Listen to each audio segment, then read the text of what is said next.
Buenas tardes, bienvenidos de nuevo al programa de formación que tiene el Instituto. Este año hemos pretendido pues hacer ciclo de seminarios a propuesta también de los grupos de investigación de temas que fueran de interés de sus líneas o que tuvieran un interés sobre todo también translacional, clínico básico. Eh, este sería el tercer ciclo de formación, el tercer seminario. Agradecer, pues eso, la aceptación del doctor Andrés Hidalgo, que es un preeminente investigador del CENIC, sobre todo en el área de la inmunología. Y también agradecer al doctor Miguel Palomino Segura y a todo su grupo, pues el que esté aquí. Sin más, les doy paso y creo que van a hacer una presentación de unos 45 minutos y luego habrá una serie o un momento para preguntar. Así que muchísimas gracias a los dos por este seminario y adelante. Doctor Andrés. Gracias, Pedro. Em, Doctor sí. Andrés, si quieres, A Miguel, puedes sí. ir compartiendo la Ok. pantalla. Vale. Pues nada, muchas gracias, Andrés. Bueno, decir que yo a Andrés lo conozco porque ha sido mi supervisor justo antes en el periodo anterior a estar aquí en la universidad, ahora que estoy como Ramón y Cajal. Y nada, es la primera vez que lo presento. Le doy muchas las gracias por poder presentar el trabajo, que supongo que también algo presentará de lo que estamos colaborando o no, no lo sé, pero bueno, son trabajos que van muy en la misma línea y lo cual me hace especial ilusión que también lo comparta con el INUVE. Simplemente decir que Andrés pues empezó allí en el 99, terminó su doctorado en la Universidad Autónoma en el campo de hematología.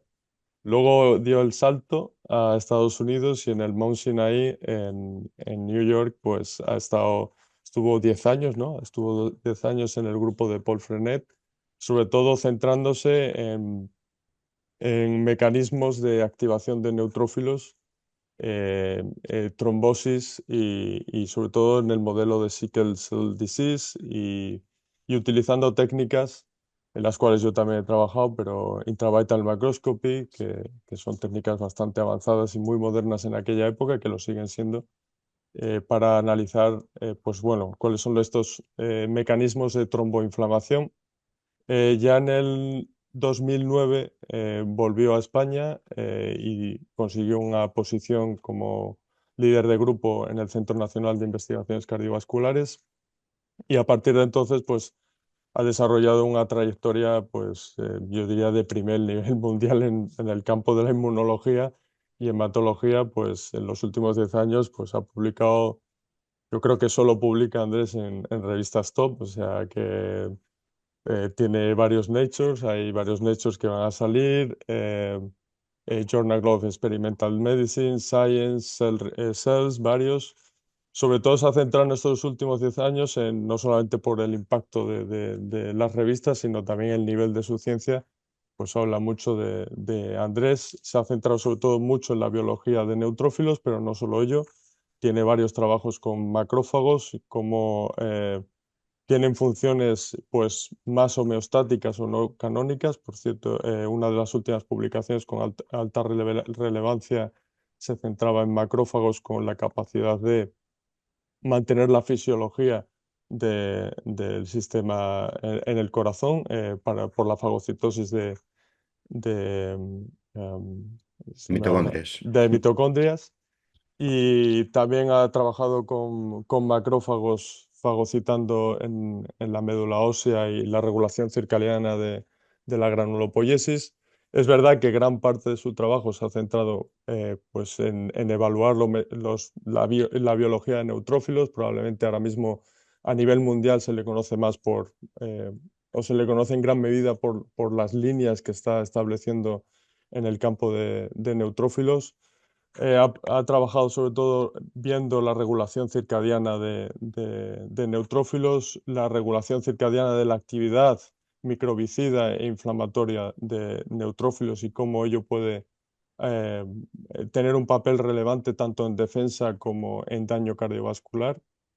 Y una gran parte de la última investigación, y en la cual pues yo empecé a formar parte de su grupo, se desarrolla en los últimos años, que es explorar también una heterogeneidad que va más allá de lo inicialmente descrito en los neutrófilos, tanto a través de técnicas de single cell transcriptomics y proteomics, pues identificó que los neutrófilos entran de manera circadiana en todos los tejidos, en gran parte de los tejidos en modelos murinos, y que los neutrófilos, de hecho, que infiltran esos tejidos, particularmente el pulmón, tienen una transcriptómica eh, eh, particular. Además, nosotros publicamos, yo como primer autor y él como último autor, publicamos también la asistencia a una heterogeneidad más allá de la descrita dentro del compartimento de neutrófilos a través de técnicas de microscopía intravital, que permitió detectar pues, un estadio patogénico de neutrófilos, y recientemente ha publicado pues, funciones no canónicas también relacionadas con capacidad circadiana pues, de neutrófilos, con un papel de producción de colágeno hasta ahora mismo no visto. Por lo tanto, bueno, la biología de neutrófilos es muy interesante y estamos realmente en el límite de lo que se está conociendo ahora, y Andrés está marcando muy a nivel global cuáles los siguientes pasos en el descubrimiento de más cosas sobre los neutrófilos. Así que muchas gracias, Andrés, y espero aprender todavía más de ti. Muy bien. Gracias, Miguel y Pedro y Francisco por coordinar todo esto y por la invitación y un placer conocer a la comunidad del INUVE de Extremadura. Una pena no poder estar allí con los beneficios que tendría, pues eso, tomar una caldereta después, pero es lo que es. Tendré que hacerlo en remoto. Bueno, Y bueno, nada, pues voy a intentar, como supongo que hay clínicos y investigadores básicos en la audiencia, pues intentaré hacerlo lo más amplio y ameno posible. No quiero hablar demasiado, tiendo a hablar demasiado normalmente. Miguel, si quieres podemos parar como mucho a -10 vale. y, y si hay alguna pregunta, pues adelante. Y la Lo idea es mi- daros un poquitín sí, perdona, perdona, Andrés. Simplemente Sí, indicar a la gente que las preguntas las pueden hacer en el chat y luego las leeré yo para que tú las respondas. ok. Pues bueno, es un poco la misión mesiánica de esparcir un poco el amor y la comprensión de lo que son los neutrófilos, que suele ser esa población para los investigadores, los inmunólogos muchas veces están contaminando nuestras muestras, y para los clínicos, pues bueno, un marcador de inflamación. Y como todo, ¿no? En biología, en cualquier área de conocimiento, ahora que estamos en esta época de revolución tecnológica, y que podemos ver con más resolución más allá, pues hay mucho más allá que la función antimicrobiana, y la idea es que para la gente que está interesada en salud o en investigación básica, eh, pensemos un poquito más allá de la función y las cosas, las oportunidades terapéuticas que tiene todo esto. Las diapositivas son en inglés, supongo que no sea problema, pero bueno, es como las tenía, y nada, espero que no sea un problema. Eh, la primera pregunta es ¿por qué estudiamos neutrófilos? Hay una cuestión así un poco de azar, ¿no? De que en mi carrera empecé trabajando en el sistema hematopoyético, y empezamos a hacer imagen para mirar las células madre que migraban a médula ósea. Y una vez que estábamos con el microscopio, cuando estaba con Porfinet en Nueva York, empezamos a hacer otras preguntas. Claro, las células que uno ve con más frecuencia, sobre todo en la circulación, tanto en ratón como en humanos, son los neutrófilos, y poco a poco fuimos derivando a hacer imagen y ganar ideas mecanísticas de cómo funcionan en inflamación. Y uno sabe cómo empiezan las cosas, pero no cómo terminan, y poquito a poco pues, nos fuimos metiendo más en la biología, nos dimos cuenta de que había muchas preguntas sin responder. Y desde el punto de vista biomédico y clínico, pues la realidad es que los neutrófilos están absolutamente en todas las cosas que nos preocupan cuando pensamos en las causas de muerte en el mundo. Pues enfermedad cardiovascular, tanto aterosclerosis, infartos, de corazón o de cerebro. En cáncer hay un área que crece mucho ahora en cómo el tumor utiliza los neutrófilos y otras células inmunes para propagarse, para crecer, enfermedad autoinmune, en envejecimiento y enfermedades asociadas básicamente en cualquier área que afecta a la salud humana.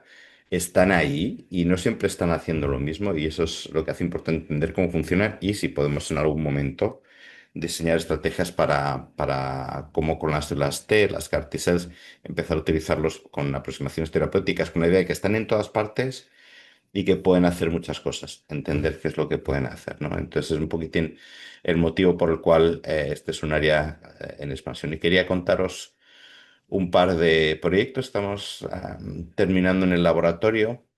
Uno es entender los neutrófilos a través de un mapa que nos permita ver globalmente cuál es la estrategia de este compartimento. No solamente las células individuales, sino todo el compartimento. Y luego otro proyecto que se publicó hace poco, que está relacionado con cómo el sistema inmune y los neutrófilos construyen paredes, construyen estructuras de tejido, matriz, que lo ha mencionado Miguel en la introducción. Entonces, pensando en mapas, ¿no? En el laboratorio hacemos muchos mapas, screenings, intentar entender, tener una visión global de la pregunta que nos interesa. Um, pero quería empezar con una introducción. Esto es de una revisión que va a salir dentro de poco, entonces para aquellos que estéis interesados, pues podéis verla en unas semanas. Y es la analogía del oso y la hormiga. Es una manera como pienso yo en cuando estudiamos células, los que hacemos investigación básica, nos centramos en un sistema celular, pues, linfocitos, células madre hematopoéticas, neuronas, células inmunes. Em, Cuando pienso en todo esto, aunque no seáis conscientes, si uno estudia células como pues, he mencionado, hepatocitos, cardiomiocitos, células madre hematopoéticas, piensan en sistemas celulares que se autopropagan, que pueden proliferar, que tienen una vida media larga, que son transcripcionalmente ricos. Digamos que tiene una biología compleja y sustancial en el cual la célula es el centro de la biología, y este sería un poquitín ¿no? Una biología con un fundamento. Y luego hay una serie de células, como las, puedes pensar, como las plaquetas, o los eritrocitos o los neutrófilos, que son posmitóticos, no se dividen, tienen una vida media corta, transcripcionalmente no son particularmente ricos, no transcriben demasiado. Am, en definitiva, no existen modelos in vitro, por lo menos, en que hagan esa célula una entidad biológica interesante. La tienes, se te muere a los pocos horas, no puedes manipularla genéticamente, no hay prácticamente nada que puedas hacer. Y tendemos a verlas como células terminales que tienen una función, pero que tienen una entidad biológica pobre, que sería un poquitín la estrategia del insecto. Pero claro, cuando pensamos pongo esta analogía porque cuando pensamos en estos dos organismos entendemos que uno no puede comparar, ¿no? Un oso con una hormiga, eso no hay una competición, no estamos hablando del mismo nivel. Cuando uno habla de insectos, pensamos en la colonia entera. Y así es un poco como pensamos con el sistema de neutrófilos. La unidad no es relevante, lo que es importante es la colonia, el colectivo, ¿no? Y es una estrategia completamente diferente de la de otros tipos de células, otros organismos. Y la idea es que este colectivo de este tipo de células postmitóticas, etcétera, es importante porque como colectivo las células hacen mucho más que el individuo, ¿no? Y este es un poquitín lo que representa aquí. Una célula, una hormiga no tiene capacidad de hacer muchas cosas, pero el colectivo sí que adquiere propiedades nuevas y eso es lo que nos interesa del dentro. Pero pensamos de manera muy similar a esta analogía. En esta revisión que hemos puesto juntos, pues damos un poquitín una idea de que cuando pensamos en neutrófilos no hay que pensar solamente en los que están en circulación, en individuos sanos, que es lo que se ha estudiado por más de un siglo, ¿no? Células posmitóticas, como he hablado, hasta que ya no se van a dividir más, que van a morir pronto. Sino que pensamos, esta es la unidad efectora, si queréis, el compartimento maduro, pero viene de un compartimento inmaduro que está produciendo estas células continuamente.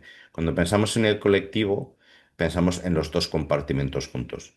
Uno que sí que tiene capacidad proliferativa, se autorrenueva, tiene una vida de meses, años, es long-lived, son prácticamente células madre o casi madre hematopoyéticas es reprogramable, mientras que las células maduras no son reprogramables. O sea, tiene unas diferencias sustanciales y es la complementación de los dos compartimentos lo que hace, cuando pensamos en neutrófilos, este compartimento realmente formidable y empezamos a pensar en este colectivo, en algo, en una entidad biológica distinta que está compuesta por unidades, pero que es igual de poderosa que en la analogía está con otros tipos de células, pues aquí tenemos el sistema granulopoítico que en conjunto adquiere propiedades em, que son biológicamente mucho más importantes que las que puede definir un individuo e incluso más poderosas. Por eso lo he puesto así en grande, ¿no? Porque por números también y por capacidad de invadir la mayoría de los tejidos es importante. La cuestión es cómo funciona este compartimento, ¿no? Y esa es la gran pregunta, porque como en biología hemos estado estudiando el individuo, el colectivo ha quedado un poquitín descolgado. Y cuando pensamos en el colectivo, las cosas son más interesantes. Es lo que representa aquí con esta red de neutrófilos. Este sería el proceso granulopoyético en médula ósea.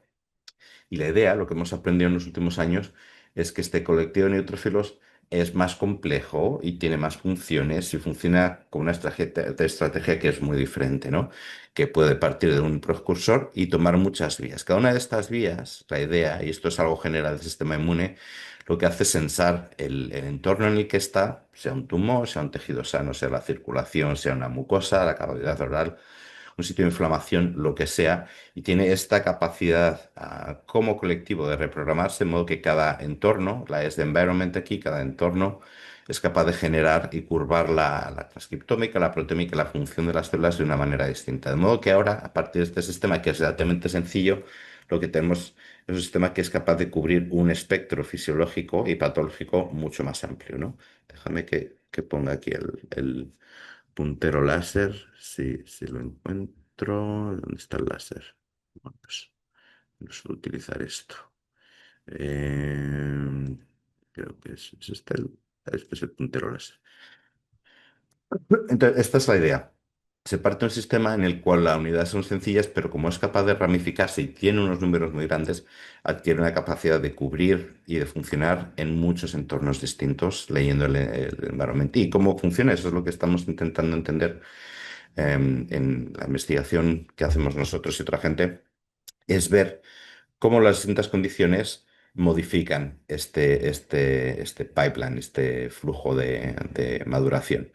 En condiciones sanas, pues hay una serie de señales que hace que predomine un tipo de neutrófilos que se producen, como estos morados de aquí. Cuando hay inflamación e infección, lo que pensamos es que esto se curva con señales tempranas que hace que se produzca otro tipo de neutrófilos, que sean estos azules. En condiciones de cáncer se produce otro tipo de células. Esto es importante, claro, porque la función, aunque sean todos neutrófilos, funcionalmente no tienen nada que ver lo uno con lo otro, y lo que tienen son funciones pues, que pueden favorecer el cáncer aquí, mientras que combaten infecciones aquí. Y la idea es que sería muy interesante ser capaz de modular todo esto, de modo que cuando tengas un cáncer cortas el flujo de producción de células protumorales y cuando tienes una inflamación excesiva cortas el flujo específicamente de ese tipo de inflamación. Y funcionaría pues la idea, lo que se propone es que funciona como un sistema de flujo en el que todas las vías son posibles, simplemente se favorecen una sobre otra según el entorno. ¿Cómo es esto? En realidad, eso es un modelo. ¿Cómo es esto en el mundo real? Y este es un proyecto que responde a esta pregunta. Es un proyecto que hemos llevado a cabo en CENIC. Daniela, Iván y Andrea son los postdocs que han estado implicados durante varios años en este proyecto, es un proyecto bastante ambicioso. Y lo que hemos hecho es coger neutrófilos de todas las condiciones posibles que hemos podido, en este caso 47, pero los hemos tendido a más de 50 ahora mismo. Y esto incluye tejidos sanos, varios tejidos sanos, tejidos con cáncer, tejidos con inflamación, embriones, hembras preñadas, individuos ancianos de hígado inflamado, hígado con tumor, todo lo que hemos podido abarcar de manera razonable. Hemos cogido los neutrófilos de todas estas condiciones con marcadores canónicos y hemos hecho secuenciación de célula única, ¿no? Single cell transcriptomics. Y lo que hemos hecho, lo que es el truco aquí, es poner todo eso junto, de modo que no miramos una condición concreta, miramos todo el colectivo. Y lo que encontramos es esta estructura aquí, ¿no? Digamos, es el primer mapa que yo sepa que intenta aproximar la biología desde el punto de vista de la célula inmune, no desde el punto de vista de la enfermedad. hay muchos mapas en ciertos tipos de cáncer y mira todos los tipos celulares que hay allí, las adaptaciones y demás. Aquí lo que nos interesa es la célula y ver toda la plasticidad, este colectivo que os he indicado antes, desde el punto de vista transcripcional. Y encontramos esta estructura que es muy interesante. No voy a entrar en todos los detalles, pero esto se aceptó hace poco y debería estar publicado espero que en un mes o dos. Am, ves este tipo de estructura que empieza a dar cosas reconocibles. De nuevo, no voy a entrar en detalles, pero os voy a enseñar un poquito en el big picture de todo esto. Esto es un un dibujo que hizo Daniela, ojalá para la portada y que ilustra este punto, esta idea de mapear el compartimento de neutrófilos.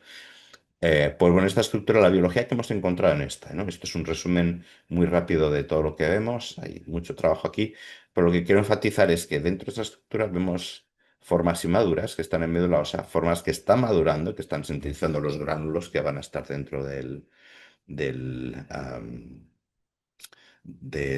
los neutrófilos, ¿no? Cómo van a funcionar todos estos gránulos que tienen y que liberan cuando encuentran la zona de activación. Y cuando sale en la circulación, fijaros que esta estructura, que es como un tubo aquí, se amplía y eso es porque empieza a reconocer muchos más entornos de los que veía solamente en médula ósea. Donde hay un entorno, ahora empieza a reconocer muchos. Unos asociados con inflamación, otros con tejidos como el pulmón, otros la sangre, y vais viendo cómo se amplía este espacio transcripcional. Um, y aquí, en la parte de arriba, lo que ves es esta especie de apex que se forma. Es muy interesante porque esa estructura, ese estado transcripcional se adquiere solamente en condiciones de cáncer. Vemos que el cáncer coge los neutrófilos y los lleva a este estado transcripcional nuevo y que aparece en esta estructura como este apex. Y lo que hemos hecho es definir un poquitín cómo funciona todo este sistema en el sentido de qué tipo de factores de citoquinas pueden guiar estos estados, cosas que nos interesan obviamente para poder interferir si nos interesa. Por ejemplo, encontramos que las señales de interferón son importantes para que las células vayan por este lado de aquí, en estados que se asocian con inflamación. Otras como GM-CSF se asocian con promover estados que aparecen en el contexto de cáncer, o TGF-beta para la maduración normal que aparece en circulación en individuos sanos. Y esto, más factores de transcripción que hemos identificado y que podéis ver en el paper que aparecerá, em, genera, y eso es una cosa importante, hemos encontrado no una cantidad infinita de estados, ¿no? En el modelo que os ponía antes se veían muchas redes, muchos estados terminales de neutrófilos, y la pregunta que había era ¿cuánto es finito o es infinito este, ¿no? Si pueden leer 1000 entornos, habría 1000 tipos de condiciones. Lo que vemos, esto en realidad no es así, sino que aparecen estados canónicos. O sea, el sistema es muy plástico, pero no es infinito. Encontramos 7 que hemos podido identificar bien, quizás sea más, pero estos son los 7 que hemos podido identificar bien. Uno inmaduro en médula ósea, otro que está terminando, completando su maduración, también en médula ósea y en bazo. En circulación encontramos este estado definido con ciertos marcadores y guiado por TGF-beta. En tejidos como pulmón o intestino encontramos este estado de inmunosupresión 1, IS-1, que tiene ciertos genes, está guiado por el factor de transcripción YUNB, tiene propiedades inmunosupresoras, que eso es importante porque pensamos que puede permitir tolerancia.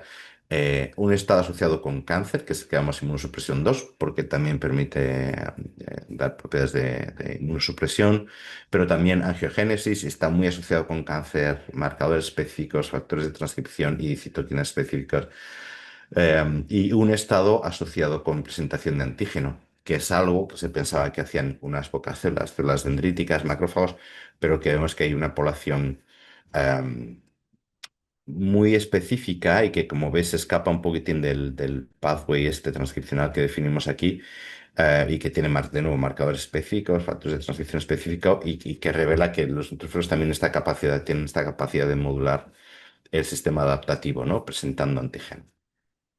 Esto es en ratón y para aquellos que sois clínicos para decir, ¿no? Todo esto cómo lo aplico yo algún día en mi práctica.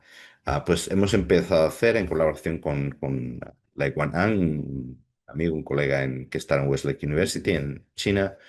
Hemos empezado a hacer un mapa en humanos también para ver cómo de parecido es. Obviamente no tenemos la misma riqueza de muestras, pero como puedes ver aquí, reconocemos, esta es la estructura que se forma, reconocemos fundamentalmente una estructura similar. Unas formas inmaduras que suben por aquí, por este tubito transcripcional, y cuando llega al entorno fuera de la médula ósea y empieza a reconocer todos estos tejidos y environments, se vuelve transcripcionalmente mucho más rico. Y cuando analizamos todo con cuidado, básicamente encontramos lo mismo que en ratón. Estos hubs, estos 7 estados, que en humanos reconocemos más bien 6, pero por lo demás muy parecido, estos estados de maduración asociados a la sangre en individuos sanos, uno que está asociado con respuesta a interferón, uno inmunosupresor, uno asociado con cáncer y presentación de antígeno. O sea que en ciertos sentidos, cuando miramos este big picture de fisiología, ratón y humanos no son tan distintos, ¿no? Difieren en muchas otras cosas, pero en esta arquitectura del sistema no tanto. Esta es una comparación, de hecho, con números de cómo correlacionan los distintos estados transcripcionales en ratón y en humanos para que veáis que se alinean bastante bien. Con la única excepción es este estado que llamamos inmunosilent, que es el que está en sangre y que se caracteriza precisamente porque no tiene una firma transcripcional bien definida, que es como que las células están ahí un poco abiertas a responder a todo, es un poco la interpretación que lo damos, y por eso no es sorprendente que este estado, este hub que llamamos, no esté bien definido y no tengan una buena correlación entre especies, pero lo demás se correlaciona bastante bien. Y ese es el mensaje, que los humanos y los ratones, a este nivel súper básico de estructura básica de un sistema celular, no somos tan diferentes. Ideas de cómo podemos utilizar esto. Pues aquí va una idea con la que estuvimos jugando en colaboración con Gabriel Fernández, que es un matemático de la Universidad de Castilla-La Mancha. Pues para que os hagáis una idea de cómo puede empezar uno a jugar y a aplicar esto en su investigación o en práctica en el futuro, la pregunta que hicimos es, ahora que tenemos este mapa transcripcional tan rico y que hay neutrófilos en todas partes y que se adaptan también a miles de condiciones y patologías, podemos utilizarlos como una máquina o como una herramienta diagnóstica. Si, en otras palabras, si miramos el transcriptoma en neutrófilo y ahora que tenemos todo este mapa bien delineado, podemos identificar idóneamente, ¿no? A través de un paciente, secuencias como hemos hecho con Single Transcriptomics, y puedes decir qué es lo que le pasaba al paciente. Puedes utilizarlo como un diagnóstico con mucha más resolución y profundidad que otros sistemas. Y lo que hemos hecho aquí es coger sangre, en este caso un ratón, 18 condiciones patológicas o no patológicas distintas, las hemos secuenciado. Solamente sangre, recuerda, no miramos tejidos, solamente sangre, para hacerlo, ¿no? Con una visión de traslación. Y, y las hemos cogido y las hemos proyectado, como haríamos un análisis típico computacional en un UMAP. Y como veis aquí, las 18 muestras que tenemos aquí se mezclan muchísimo entre sí. Digamos que no tiene poder de resolución porque es incapaz de separar las distintas condiciones. Esto es si utilizamos solamente el espacio transcripcional de la sangre, ¿vale? Ponemos todo esto junto. Ahora bien, si utilizamos lo que hemos aprendido, todo este espacio transcripcional de lo que llamamos el NewMap, ¿no? Todo esto que os he estado enseñando.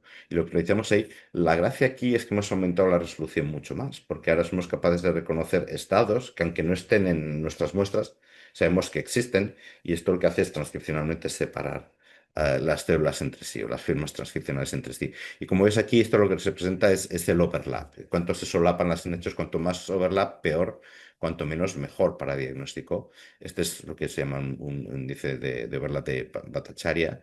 Y veis que esto baja sustancialmente cuando utilizamos este truco de utilizar todo el NewMap. Y esto lo cuantificamos, hemos hecho así un barcode para ver la distribución de las células de las 18 condiciones dentro de este NewMap. Ah, y esto es lo que se representa aquí. Idóneamente, uno haría esta transcripción transcriptómica de la sangre de neutrófilos de la sangre de pacientes, y generaría estos barcodes de modo que los pueda utilizar en este caso para discriminar 18 condiciones fisiológicas distintas. Sería un poquitín la misma idea, ¿no? puedo discriminar entre un paciente con un tipo de cáncer temprano, o tardío, respuesta a terapia, tiene miocarditis, tiene un infarto, tiene propensión a sufrir stroke. Para prácticamente cualquier condición fisiológica, esa sería la idea.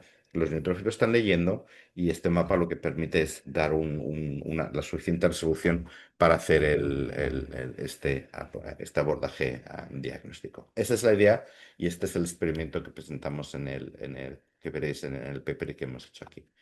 Ay, perdón, disculpadme. Em, s- que sigo. Entonces, bueno, esto es esta parte, intentar entender todo lo que es el compartimento, no el individuo, sino todo el compartimento de neutrófilos y qué tipo de cosas estamos aprendiendo. Pero a ver si esto me deja pasar.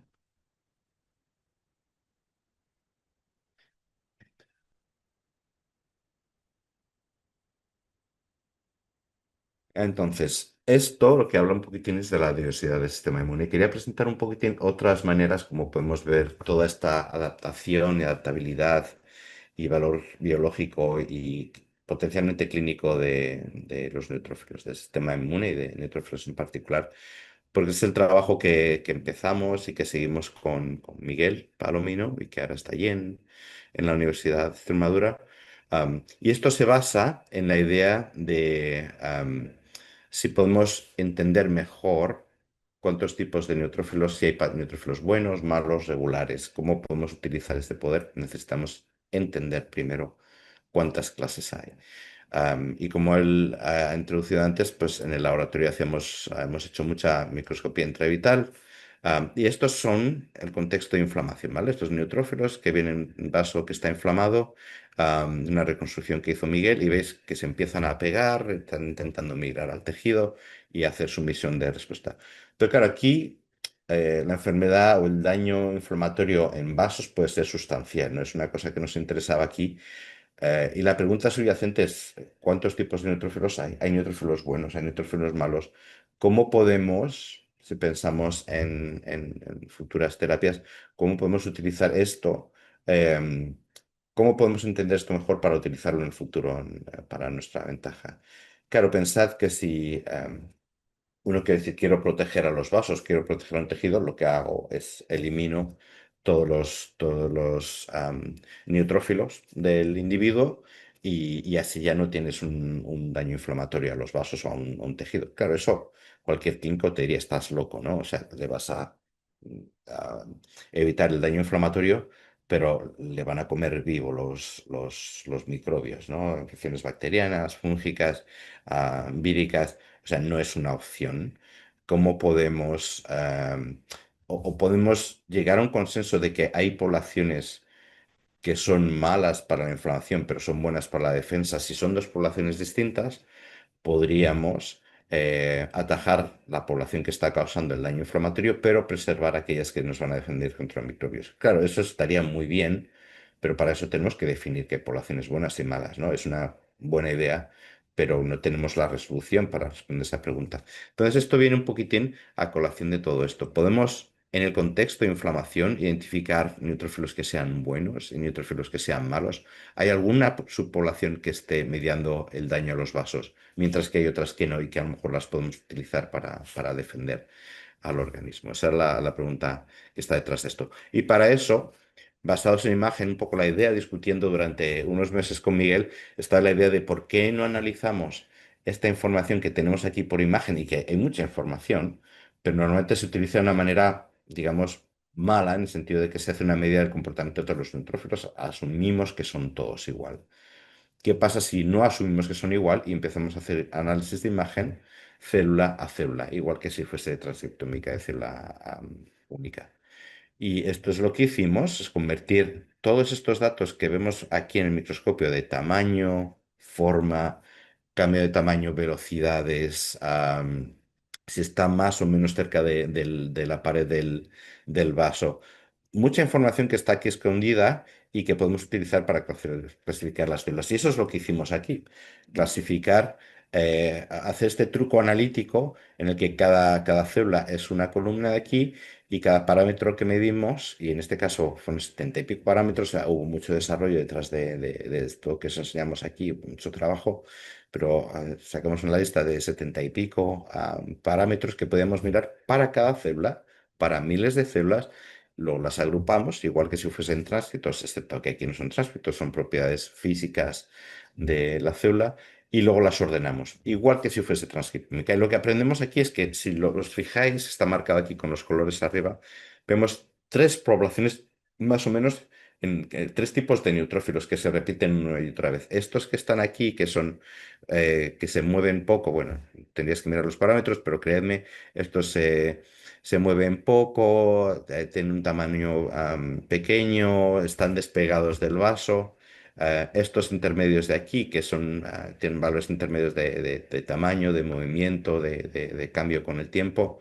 Y estos de aquí, que son células grandes, que están aplanadas sobre el endotelio, y que se mueven poco también, ¿no? Eso es un poco lo que estuvimos mirando, haciendo este análisis unbiased de los datos. Y lo que descubrimos, por ponerlo en resumen, son estos tres estados, presentados aquí en un UMAP en vez en un heatmap, estos tres estados, am, que podéis ver aquí físicamente el comportamiento, como lo llamamos esto, comportamientos o behaviors. Uno que es como un huevo que está ahí levantado sobre el endotelio, pero que no se mueve. Comportamiento 2, que es el canónico, que es comportamiento ameboide, buscando un sitio para extravasarse. El comportamiento 3, son estas células muy grandes y aplanadas. Tanto el uno como el 3 son cosas que no se habían descrito, solamente se conocía el 2, de modo que descubrimos estados que existen de las células. Y la otra cosa interesante es que encontramos que el comportamiento 3 está asociado a respuestas inflamatorias, mientras que si protegemos contra inflamación, en este caso presionando plaquetas, es un truco simplemente para experimentar, para proteger contra la inflamación, vemos que esta población desaparece. El punto es que esto nos permitió descubrir que había una asociación entre un tipo de neutrófilos y daño inflamatorio, que era la pregunta que teníamos, ¿no? No son todos igual y además hay una asociación. Y ese era un poquitín el grial que abre ahora la puerta para decir, pues entonces a lo mejor lo que nos interesa es atajar este tipo de comportamientos y dejar estos otros tipos de células am, para defendernos. De modo que este objetivo deseable de proteger contra la inflamación pero no comprometer la respuesta inmune, es algo que está más cercano gracias a este tipo de análisis. Entonces, la pregunta para ver cómo de útil es esta estrategia eh, es conocer más sobre estas células, ¿no? Ahora sabemos que existen, que eso es lo más importante con esta estrategia, pero no sabemos de dónde vienen, no sabemos cómo atajarlas. Y aquí es donde Miguel, que aquí le tenéis en una foto de cuando era pequeñito, cuando Miguel, el grupo de Miguel y el mío aquí estamos todavía con la ronda en entender de dónde vienen estas poblaciones. Como os he hablado, esta población B3 que llamamos es la que se asocia con inflamación, mientras que esta B1 y B2 no. Hay dos posibilidades cuando pensamos en todo esto. Esta es una revisión que pusimos hace unos años. Hay dos posibilidades de cómo ocurre esto. Una es el dogma actual, que se producen los neutrófilos, llegan a sangre y según el entorno que encuentren, se diferencian en B1, B2, B3, y solamente el entorno patogénico que induce B3 es el que generaría esta población que asociamos con inflamación. Es una posibilidad y este sería el dogma actual. Pero existe otra que es más interesante y que da bastante más juego y que queríamos explorar, y es que esto está ya programado. Existe este bias para producir una u otra, existe ya en circulación, de modo que hay células que saben que se van a convertir en B1, células que se van a convertir en B2, células que se van a convertir en B3. Y esto es muy interesante porque ahora uno puede pensar, si esto es así, podría pensar en hacer targeting o terapias para atacar solamente aquellas poblaciones que son patogénicas y preservar aquellas que nos van a proteger. Mientras que aquí no se puede hacer nada porque es el entorno. Si tienes una enfermedad, te va a inducir ese estado. Aquí uno podría de manera preventiva eliminar esta población. Y eso lo hace no solamente conceptualmente muy interesante, sino terapéuticamente una cosa que sería extraordinariamente útil, ¿no? Entonces, como estamos respondiendo esto solo dos diapositivas rápido, tenéis a Miguel allí, de modo que supongo que conocéis esto y si no le tenéis ahí para las preguntas. Estamos utilizando estrategias en las que lo que hacemos es marcar, generamos clones con este animal que generó Rui Benedito en CENIC, que permite generar clones cada uno con una combinación de colores, de modo que podemos discriminar los clones que existen en sangre. Si asumimos que estos son distintos clones, vienen de distintos sitios, pues la idea es darles un color distinto para poderlos discriminar antes de que haya inflamación. Y esto es lo que intentamos hacer aquí con este modelo que se llama AIMOS, el doble mosaico, que permite generar hasta 12 combinaciones distintas de neutrófilos, de modo que ahora podemos ver si alguno de estos tipos de neutrófilos son los que van a inducir daño inflamatorio o no. Miguel ha desarrollado técnicas de citometría y de imagen para poder seguir cada uno de estos clones inducidos bien en todo el linaje hematopoyético, en el pathway mieloide, sobre todo, incluyendo neutrófilos y monocitos, y más específico para neutrófilos. Y esa es la parte con citometría y esto es por imagen, donde podemos ver todos estos clones en acción dentro del vaso. Y ahora lo que está haciendo, y no voy a entrar en más detalles, porque es algo que espero que podamos poner y completar durante el próximo año, es analizar la actividad de cada uno de estos clones in vivo en el contexto de inflamación, ¿no? Poder validar nuestra hipótesis con esta herramienta. Esto es en ratón, ¿no? Y para aquellos que sois clínicos, pues está muy bien entender en ratón, pero eso no os cura a vuestros pacientes. Entonces, lo que hemos hecho durante este último año, aquí ya cuando me mudé a Yale, es estudiar lo mismo en humanos. Aquí, claro, lo que hacemos es, no hacemos intravital de humanos, obviamente, pero cogemos células de la sangre de pacientes o de individuos sanos y los ponemos en un slide que hemos puesto un sustrato y les dejamos que se muevan. Exactamente igual que hacíamos en el ratón, pero aquí en un sistema más controlado y más factible en humanos. Y la sorpresa es que cuando hacemos esto y sin hacer nada más que eso, poner neutrófilos sobre un sustrato y dejar que se empiecen a mover y hacer el mismo tipo de análisis que hicimos con ratones, descubrimos que en humanos también hay varias poblaciones. Aquí somos un poco más finos, hemos mejorado un poquitín también la analítica y encontramos no tres, sino cinco, que como veréis se pueden resumir en esas mismas tres, pero que, como veis, se corresponden a comportamientos que se ven una y otra vez de ciertos tipos de neutrófilos que se comportan con esto que llamamos comportamiento 3, otros que son más grandes, que se mueven menos como este comportamiento 5, estas que son más pequeñitas y que están sin moverse, como explorando alrededor, que es el comportamiento 1, y así sucesivamente. Y la idea de todo esto, el interés de todo esto, que es donde queremos ir, y con esta diapositiva que hemos preparado, esto es en colaboración también con Miguel y con Estefanía Libreros, que es una investigadora de aquí, del departamento en Yale.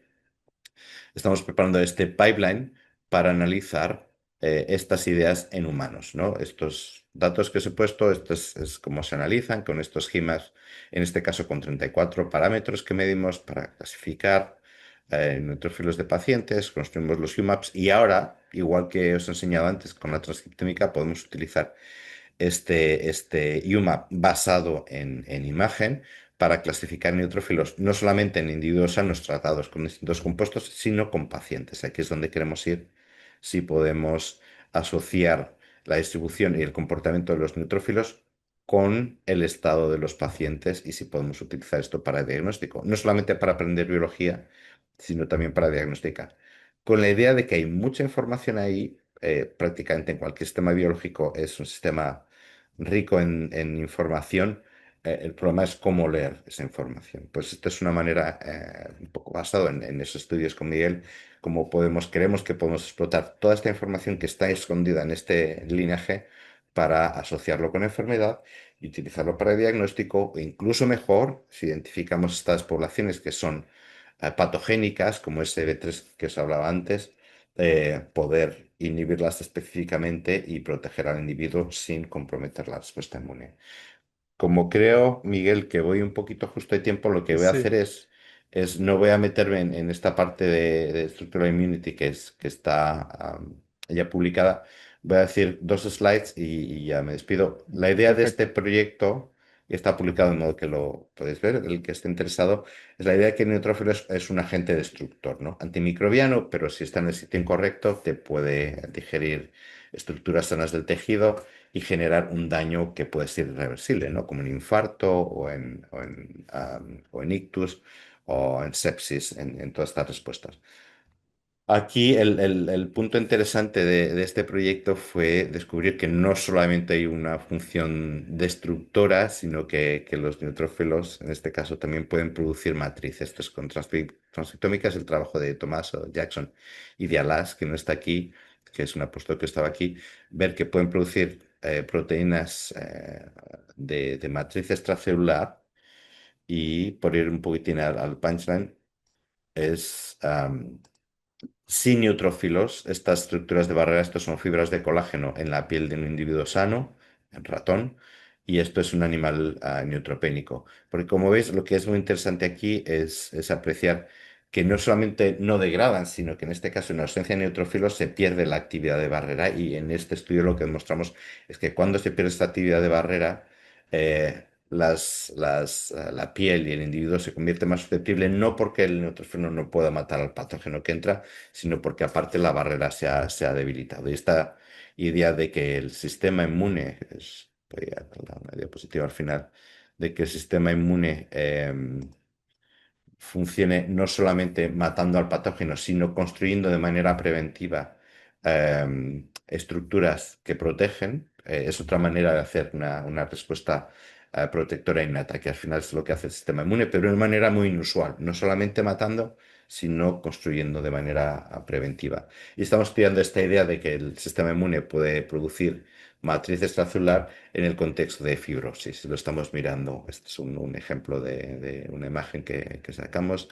Lo estamos utilizando con modelos genéticos que establecimos, en los cuales ya el sistema inmune no produce matriz extracelular, y lo estamos estudiando en el contexto de tumores desmoplásticos, tumores fibróticos, donde encontramos efectos bastante llamativos, ¿no?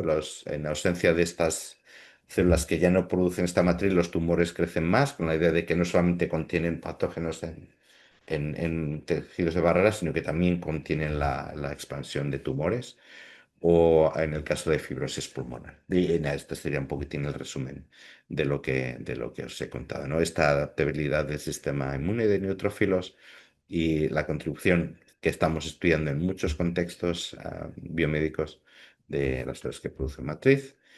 Este es el grupo en CENIC, el grupo en Yale, perdón, hay muchos que contribuyeron cuando estábamos en CENIC, financiación, a muchos colaboradores a los que agradecer, y si hay alguna pregunta, pues encantado de tomarlo. Gracias. Muchas gracias, Andrés. Yo creo que hoy un mensaje claro es que la gente empezará a hacerse una idea de por qué, por qué se producen tantos neutrófilos, ¿no? Porque tenemos tantos neutrófilos y Claro, parece que no teníamos tantos millones para hacer exactamente lo mismo, sino que hay una mayor complejidad que vamos, sabemos que tarde o temprano esto va a surgir. sí, Em, sí. Y el potencial terapéutico que está ahí también, ¿no? Si utilizamos linfocitos, ¿por qué no utilizar otro tipo de células que son claro. tan abundantes y más plásticas aún? Además, sabemos que evolutivamente, ¿no? Pues el sistema inmunitario innato va antes que el adaptativo y, bueno, muchas veces, y se está demostrando cosas que tenemos muy mecanizadas en el adaptativo, muy bien definidas, pues realmente tiene una ontogenia, quizás no similar, pero algunas trazas similares que deben existir seguramente en el sistema inmunitario innato. Eso es. Pues te voy a hacer algunas preguntas que tenemos en el chat. Bárbara del INV pregunta, el neutrófilo es una célula importante, sin ellos la patología infecciosa es incontrolable y con ellos a veces la patología es muy agresiva. Creo que se refiere en la primera parte de tu presentación sobre los datos de single cell. ¿Dispusieron de células de neutrófilos de pacientes con vasculitis, de los que tienen autoanticuerpos, anticuerpos ANCA? Ya. ¿En qué zona del mapeo se encuentran y si tienen un perfil de presentación de antígeno? Ya, pues no, por desgracia no. De muestras humanas, como sabéis, por desgracia, cuando es muy básico, no es fácil de obtener. Lo bueno es que utilizamos, como es una firma transcripcional, es un mapa que va a estar público. Una idea es que ahora cualquiera, incluso nosotros, si en colaboración o si encontramos una publicación, la firma transcripcional de neutrófilos en cualquier contexto, ¿no? En vasculitis, en ictus, en estado 4 de algún tipo de tumor, podemos coger la signature, la firma transcripcional y proyectarla. Y si no lo hemos hecho nosotros porque no tenemos los medios, lo podemos hacer después y funciona bastante bien. De humano a ratón, también tenemos el mapa de humano ahora, aunque no sea tan preciso, y efectivamente podemos interpretar este tipo de neutrófilos que ve uno en la condición que le interesa, qué función qué podemos decir biológicamente de esa población. Son células que presentan antígenos, son células que son inmunosupresoras, que son proinflamatorias, son maduras, son inmaduras. O sea, respuestas muy específicas que pueden ser útiles para averiguar por qué se tienen tantos y si están ahí matando células y dando daño o están intentando reparar. O sea, cosas que son importantes para entender la etiología de la enfermedad. No sé si eso responde a la pregunta, pero hacia ahí vamos también. Bueno, Bárbara, que es médico especialista en nefrología aquí en el INV, pues dice una cosa que nos realmente te interesa, que es que ha visto en personas, de hecho los clínicos tienen esta capacidad que nosotros no tenemos en el laboratorio, de hecho pacientes neutropénicos con una mayor permeabilidad, haciendo referencia a, bueno, lo último que De exponía piel. sobre la capacidad de barrera, con lo cual no sé si Sí. es específicamente habla de riñones, pero bueno, sería una cosa que igual en los modelos que estás estudiando, pues Sí, incluso sí, llegar a ver. porque lo vemos no solamente en piel, que es el Sí, tejido barrera por excelencia, también en pulmón, en intestino. En vasos miramos en concreto y en basal no hacen nada. En condiciones tipo vasculitis. O sea, están produciendo matriz en más sitios de los que pensamos. eh, Con lo cual no es sorprendente, en este caso sea protector, no es sorprendente que sea alteraciones inmunes o por exceso de acumulación o porque no pueden adquirir ese perfil porque hay demasiada señal de anticuerpos o lo que sea, las alteraciones vayan no solamente, ¿no? Como sospechamos en inmunosupresión, sino cosas muy específicas de daño vascular, no porque lo estén matando, sino porque no están permitiendo la reparación del vaso. Por ejemplo, es una idea. Eduardo Ortega, que es el jefe del grupo en el que estoy y en el que estamos con diferentes miembros, pregunta que magnífica presentación, Andrés. Gracias. Me ha parecido entender que el B3 disminuía si había depleción de plaquetas. Si fuera así, y lo he entendido bien, sería indicativo de que este comportamiento behavior es una diferenciación atendiendo al ambiente entorno inflamatorio. Es una pregunta, o sea, depende del ambiente inflamatorio. Claro, Em, lo que comentábamos de cuánto es dependiente del environment y cuánto es dependiente de la ontogenia. ¿De dónde viene, no? La Sí. idea a esa pregunta que es muy interesante es que las células STAR están ahí. Que no estén en la pared del vaso causando daño es otra cosa. Pero es una población súper interesante. Miguel lo sabe porque estamos ahí tenemos un par de proyectos. Encontramos que es una población distinta, que se produce por otra vía distinta, que está muy presente en ratón, en los pulmones, en los nódulos linfáticos, y que ocasionalmente cuando salen los vasos, que es donde la descubrimos, pues está ahí pegada como una lapa y que claramente está asociada con patogenia y que si la eliminamos, ahora que tenemos modelos genéticos, algo protegemos. En la inflamación todavía no sabemos, pero en otras condiciones sí. Y entonces, que está asociada con inflamación o con daño inflamatorio o cómo llegan a la pared del vaso, eso no lo sabemos en realidad, porque en la circulación sana hay muy poquitas células en circulación que estén próximas a los vasos, que era una idea, y que no las veamos circulantes, por eso no se detectan, pero que estén ahí y que por imagen las veamos más, es una posibilidad. O sea, claramente la biología de esta población, lo primero, es una, digamos, es un neutrófilo, pero se produce de una manera separada y hay muchos ángulos que entender. Lo que pensamos es que si encontramos esos ángulos, ¿no? De dónde vienen, esa pregunta de ontogenia, el Holy Grail aquí sería que estaríamos protegiendo contra este daño vascular, y aquí estamos hablando, lo hemos visto en glomerulonefritis, en infarto de miocardio, sospechamos que en ictus, o sea, en cosas que realmente nos importan, preservando todo el resto de células. Con lo cual, la pregunta, algo sabemos, pero la pregunta es súper pertinente. Vale, Frank, que creo que lo conoces bastante bien, pregunta sobre el clúster de antigen presenting cells del NewMap. Creo que se escapa a las diferentes trayectorias. ¿Crees que no solo hay 7 clústeres, sino que hay más y estos clústeres adicionales podrían conectar a este grupo APC? No me entero de la pregunta. Sí, no, o sea, estar, a ver, no hemos hecho 50 condiciones, pero es que posiblemente haya Mm, cientos de condiciones fisiológicas y cosas que se nos escapen. En alergia, en infecciones con otro tipo de patógenos como el mintos, esas cosas no las hemos hecho porque no nos tenía en manos.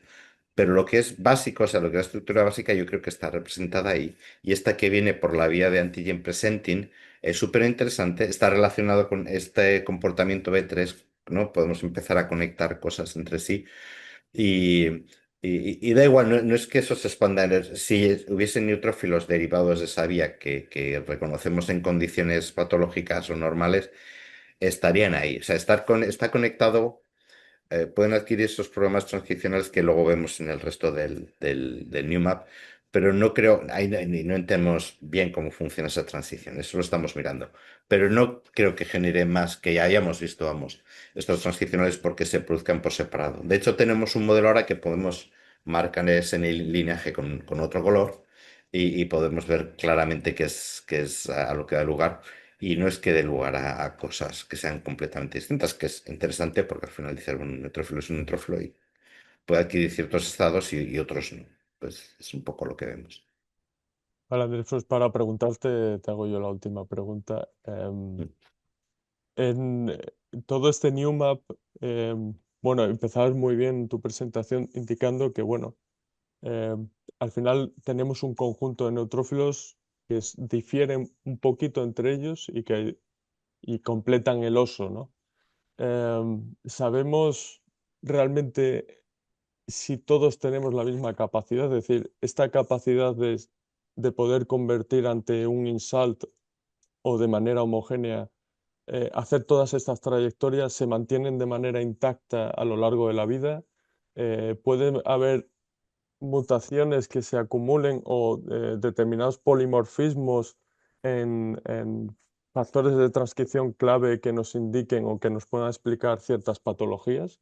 No sé si van a llegar a hacer algo de esto, si habéis explorado esto con la edad o Ya. ciertas Aún con no. los pacientes o algo así. No sé si Hemos habéis hecho llegado. cositas. O sea, creemos que este es el primer esfuerzo, que es un montón de trabajo. Lo bueno es que dices, pues destapa estas preguntas, ¿no? Y ahí es un poquitín la idea. Podemos ir cuando alguien tiene cáncer, cómo se reagrupa el oso, ¿no? Cómo se transforma en algo que favorece el tumor. Cuando eres recién nacido, ¿no? Y tienes ahí más tolerancia, más inmunosupresión, no patológicas, sino que tienes más tolerancia a ciertas infecciones. ¿Cómo se reorganiza? Cuando eres viejo, qué tipo de vallas adquiere? ¿Qué tipo de vicios y qué se adquiere el colectivo? Claro, esas preguntas ahora pensamos, no hay que estudiar las células individuales. La gracia sería recoger, ¿no? Repetir el experimento en individuos viejos y decir, claro, ahora todo esto tiene un sesgo y empieza a ir siempre a inflamación y tiene muy poca inmunosupresión y angiogénesis, y por eso en individuos viejos hay problemas de regeneración. Son preguntas que podemos empezar a hacer ahora. Hemos hecho cositas no tan comprehensivas, claro, habría que hacer todas estas condiciones en otros contextos, que eso lo hace pues caro y un poco más complicado, pero la idea está ahí. Pero sí que hemos hecho, por ejemplo, en el contexto de hematopoiesis clonal, que son mutaciones somáticas que están asociadas con daño inflamatorio y con la edad. eh, y ahí no vemos grandes modificaciones. No hemos hecho todas estas condiciones, esa es la verdad. Y hay asociaciones interesantes que sugieren que la hematopoiesis clonal va a cambiar la función y los sesgos, pero en lo que es la estructura básica, ¿vale? La estructura básica del oso, del Newmap, Me encanta. es está bastante conservada. Es lo mismo que entre humanos y ratón. O sea que es bastante resistente a ciertas perturbaciones. Lo que tenemos que entender es un poco, tiene la letra pequeña de todo Un esto. fine tune. Vale, gracias Andrés. Muy bien, pues Pues, gracias de nuevo. pues nada, Andrés, muchísimas gracias por tu tiempo y por enseñarnos todo esto. Yo creo que a la gente le ha gustado, sobre todo los médicos no tienen, creo que, la oportunidad de ver todo lo que avanzamos desde la básica. Y nada, muchas gracias Pedro también por organizar esto y seguimos. Nada, estaba agradeciendo de verdad el nivel de la ponencia. Creo que es top la presentación. Creo que ha sido un acierto y muchísimas gracias. Agradeceros tanto al doctor Hidalgo como al doctor Palomino el haber preparado esta sesión que no hace más que crecer, bueno, o hacer crecer a esto a la INV. Muchísimas gracias por lo que habéis aportado y bueno, para el año que viene a ver qué hacemos. Bueno, muchísimas gracias, de verdad, y a todos los presentes. A vosotros. Perfecto, gracias.